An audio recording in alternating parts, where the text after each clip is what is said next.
Bonjour tout le monde, pour brancher, ici c'est Jérôme Prono. On se retrouve pour une nouvelle vidéo du jour avec les pronostics pour ce samedi 20 avril 2024. Vous le savez, comme chaque semaine, je vous partage mes avis sur les différents championnats majeurs, que ce soit Ligue 1, Premier League, Bundesliga, Serie A, Champions League. Donc n'hésitez pas à vous manifester. Abonnez-vous si vous êtes nouveau ici pour rater aucune de nos prochains contenus.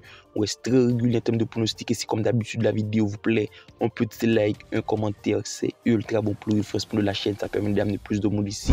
Et si vous voulez plus de pronostics, comme d'habitude, je vous invite à rejoindre le Telegram de Jérôme Prono. C'est un groupe dans lequel on est plus de 3000 à donner nos avis. C'est en un clic, n'hésitez pas à le faire, le lien se trouve dans la description.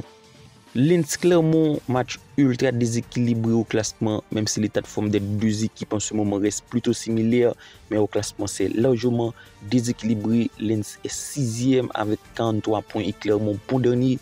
Une équipe de Clermont, malgré de très bons matchs, des matchs courageux, mais c'est une formation qui n'arrive pas à prendre des points.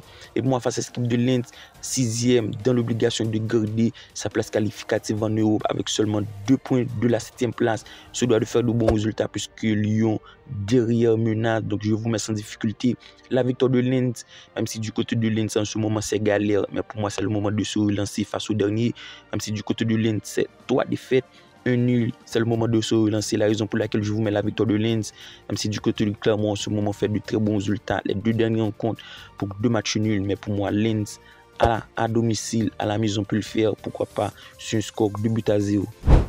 On se retrouve en championnat de Suède, le match qui oppose Malmö Västerås. Alors c'est une affiche qui s'annonce déséquilibrée, de par les côtes, de par le classement et surtout la dynamique du côté de Malmö, actuel premier. Ça fait un très bon début de saison avec déjà un 3-3. Et pour moi, face à cette équipe de Västerås qui sur les 3 dernières rencontres, c'est 0 victoire sans difficulté. Je vois Malmö l'âge supérieur. Le code de la victoire à 1.22 est largement compréhensible. C'est une équipe de Malmö qui à domicile peut faire le taf. Donc sans difficulté, je vous mets la victoire de Malmö et le plus de 5 buts pour espérer augmenter la cote parce que pour moi Malmö à domicile peut largement le faire. C'est une formation qui reste sur 3 victoires consécutives, notamment 1.5 buts minimum marqué à chaque rencontre sur ces 3 derniers matchs. Donc Malmö plus 1.5 buts est le pronostic pour moi qui devrait vite se valider. Le score pleuve, le score l'avantage de Malmö sur un score 3-0. On se retrouve en MLS, le match qui oppose Inter Miami-Nashville, match qui s'annonce tout de même déséquilibré au classement.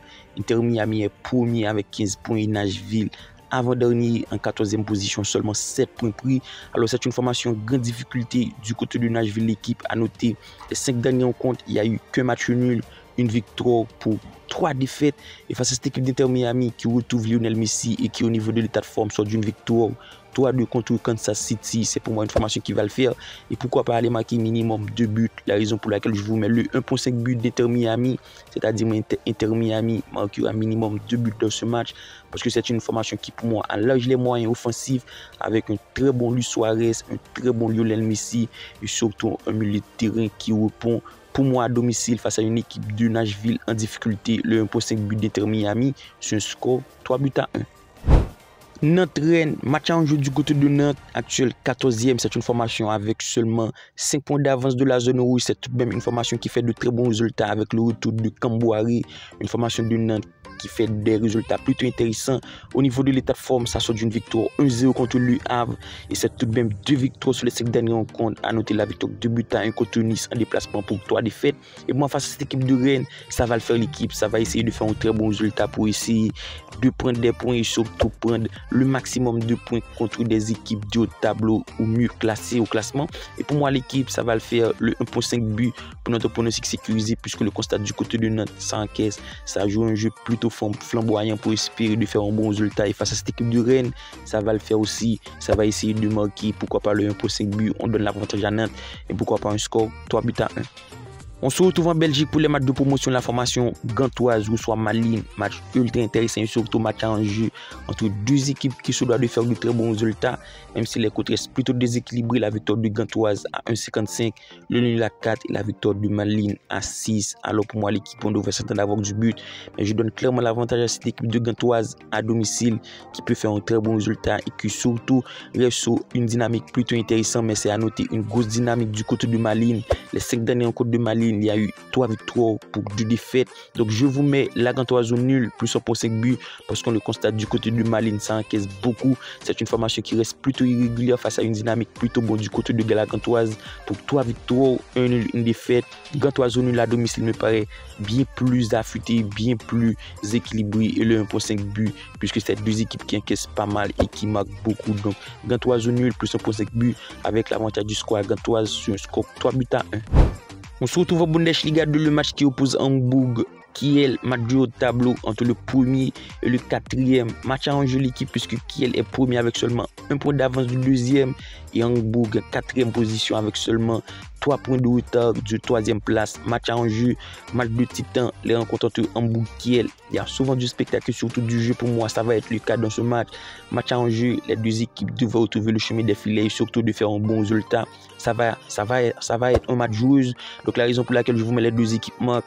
Les rencontres entre Hambourg et Kiel, il y a souvent du but, il y a souvent du spectacle, et surtout en ce moment du côté d'Hambourg, ça marque beaucoup. Les 3 derniers rencontres, il y a eu but des deux équipes pour 2 matchs nuls, une victoire pour Hambourg, et du côté de Kiel, il y a tout de même des matchs pleuvent. Les 5 dernières rencontres, il y a eu 5 victoires consécutives. Moi, le but des deux équipes sur un score nul, l'avantage, un but partout. On se retrouve en FA Cup, le match qui oppose Manchester City-Chelsea. Match de titan, match qui s'annonce ultra disputé, même si c'est une affiche qui s'annonce tout de même déséquilibrée. La cote de City à 1.60, celle de Chelsea à 5.60. C'est largement compréhensible. C'est une formation de City qui à domicile ne perd plus de 40 matchs sans défaite, même si c'est à noter une formation qui sort d'une élimination en Champions League, en quart de Champions League contre Real Madrid, lors des tirs au but. Pour moi, l'équipe, ça peut laisser des traces, ça peut laisser des antécédents, et Chelsea à l'extérieur en ce moment fait du très bon taf. La raison pour laquelle je vous mets le but de Chelsea, on le constate, c'est une formation qui marche sur l'eau en ce moment. Minimum un but de Chelsea face à cette équipe de City, ça peut le faire. C'est une équipe de Chelsea qui sort de 6 buts marqués contre Everton, 2 buts marqués contre Sheffield, 4 buts marqués contre United et surtout 2 buts contre Burnley, 4 buts contre Leicester. Donc pour moi, ce pronostic me paraît ultra intéressant face à une équipe de City qui peut laisser des plumes, avec l'avantage du score à City tout de même sur un score 2 buts à 1. Et on termine en Premier League, le match qui oppose Wolverhampton à Arsenal, match qui s'annonce épique, surtout du côté d'Arsenal, match à enjeu pour eux. C'est une formation qui se retrouve deuxième avec seulement 2 points de retard du premier. Dans la course au titre, dans l'obligation de faire un bon résultat, c'est le moment de prendre des points après 2 défaites consécutives, notamment l'élimination en quart de finale contre Bayern Munich, la défaite 2 buts à 0 contre Aston Villa, la défaite qui a coûté la première place. Et pour moi, à l'extérieur, face à une équipe de Wolverhampton qui est en ce moment l'équipe galère, les 5 derniers rencontres, c'est 0 victoire pour 3 défaites, 2 matchs nuls. Pour moi, Arsenal peut le faire et surtout a les moyens de le faire, même si on ne sait pas dans quel état d'esprit l'équipe d'Arteta arrivera. Donc je vous mets Arsenal au nul, le plus de 5 buts, on va essayer de sécuriser. On n'est pas à l'abri d'une surprise, la raison pour laquelle je vous mets Arsenal au nul, plus 1.5 buts. Et je leur donne l'avantage du score, puisque je vois Arsenal gagnant sur un score 3 buts à 1. Alors tel a été nos 8 pronostics du jour pour ce samedi 20 avril. Comme d'habitude, si la vidéo vous plaît, un petit like. D'ici là, on se retrouve pour une nouvelle vidéo. Bye bye.